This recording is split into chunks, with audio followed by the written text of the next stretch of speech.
Hello and welcome, my dear fellows. Only having an idea to go for a short breakdown with this fight card as I really have to go and I'm in a big rush, so I got to go to a match. Just woke up. Sorry because I'm delaying this, but it is what it is, and I'm pretty much expecting a great work, and I'm pretty much expecting great things. So this fight card was way better than I initially expected in the first place.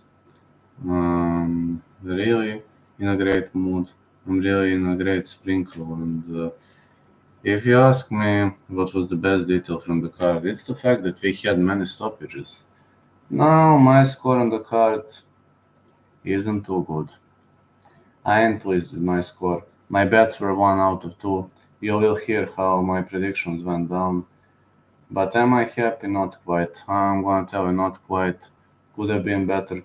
This card has been a nightmare for betting, which is true, but we need to stop looking for excuses.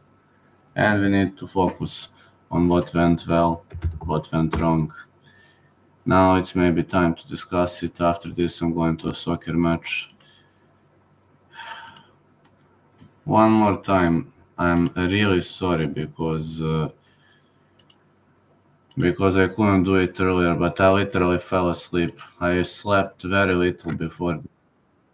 So let's go. Van Kong as expected. I had Van Kong finishing or fight not going the distance, and the fight was pretty easy piece of meal for Van Kong. She destroyed Victoria Leonardo, and I believe Victoria Leonardo doesn't have UFC high potential anymore. I think she's done now. I'm honestly gonna say I think she's done, and I think this is the end of her voyage. Great victory for Kong.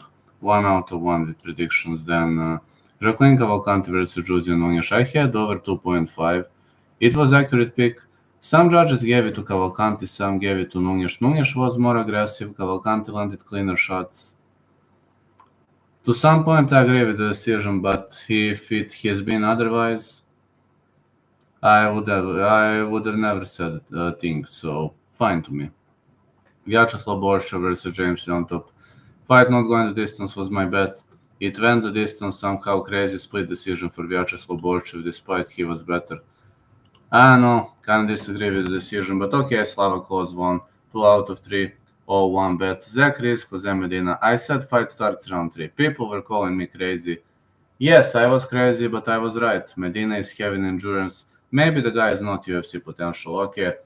But the guy has a world-class chin, and he is going to fight until the last time breath, and that's one of the reasons why I respect that guy so much.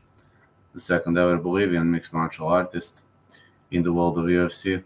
And Francis Marshall versus Denis Buzukia. Now, I will tell you one thing. Marshall shocked me with his game plan, and I have to say Marshall did really good with wrestling, and his top tier wrestling was out of this world, and I said to myself, man, what a performance, what a great fight it was, and it was totally out of this world. But yeah, also Jose Medina is the second ever Bolivian UFC fighter after Bentley Siler, so great performance by Chicho. Yeah, Francis Marshall outsmarted Denis Buzukia 4 out of 5 with predictions. Gerald Merchard had Mansha Bazian. I said fight not going the distance or Merchard submission. I was right again with that. Excellent top tier submission by Gerald Merchard. Edmund Shabazian beat the shit out of him in the first round. In the second round, he was winning, but somehow Merchard dragged him to the ground. He finished him via arm triangle choke. Very difficult submission to finish, but he finished his opponent. Then Michael Morales versus Neil Magny. Even better victory for Michael Morales, who TKO'd Neil Magny. And I'm telling you, Morales might be the best Ecuadorian ever fighter after Marlon Vera, and he is ready for big results. 17-0. I underestimate his abilities. Then Myron Santos versus Cannonier. Myron Santos versus Cannonier was a great fight. I said not going the distance for Santos to win. Santos destroyed him via left hook to ground strikes. My second miss of the card was Robert Valentin versus Ryan Lauder. I wasn't expecting it will be under 1.5. I had a feeling over 1.5. Lauder and Valentin, they threw 0 strikes on the ground. Both of them were pretty much high-level wrestlers, and Lauder dragged the fight to the ground. Locked his opponent into crucifixion. I mean, he didn't make much of a damage. I'm gonna be honest. He really didn't make much of a damage. It was a nice piece of play by Ryan Lauder. But, Valentin made a big mistake by letting his opponent enter the body crucifixion. And when you enter the crucifixion, it's a problem. I'm telling you, it's a big, big problem. And you'll have to pay attention to many details.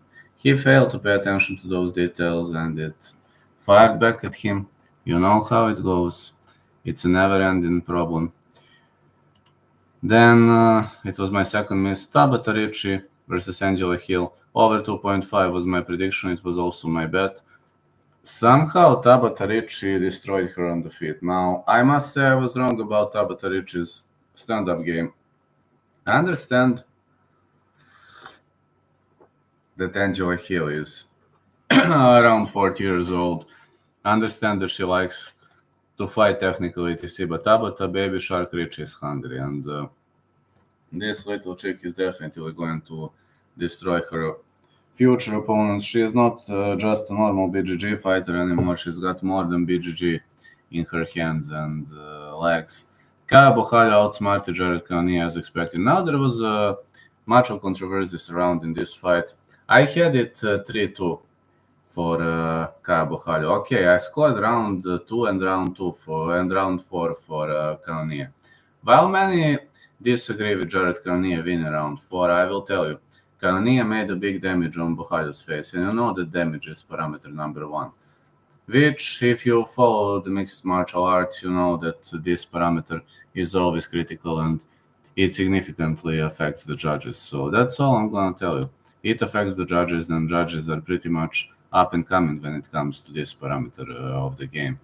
So 3-2 for Borralho.